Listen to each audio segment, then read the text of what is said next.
It's my great pleasure to be bringing you a book of the week each week here on Morning Mari.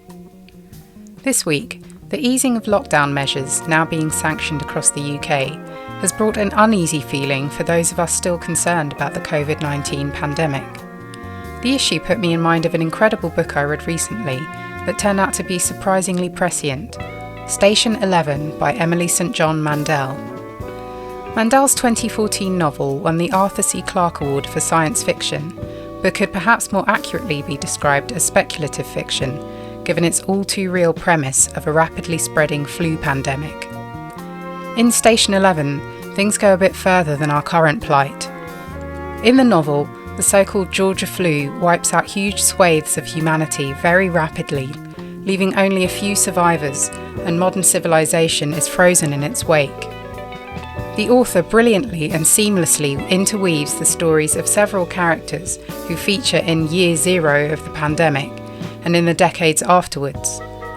Among many others, we meet Arthur, a renowned film actor who has a last hurrah playing King Lear on the stage just as the flu is spreading and dies sensationally on stage from an unrelated heart attack. There's Kristen, the young woman who, 20 years after the devastation, is now part of a travelling orchestra and Shakespearean company, who has a strange connection with Arthur from her childhood.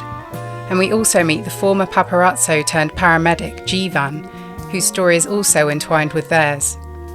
Mandel's story tackles the idea of what could constitute civilization if the world as we knew it was suddenly and dramatically altered.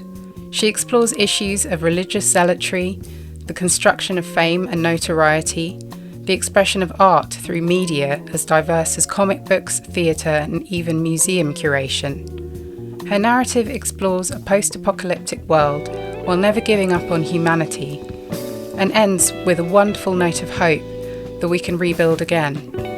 It's a stunning novel and feels ripe for our current times. That is why Station 11 by Emily St John Mandel is my book of the week this week.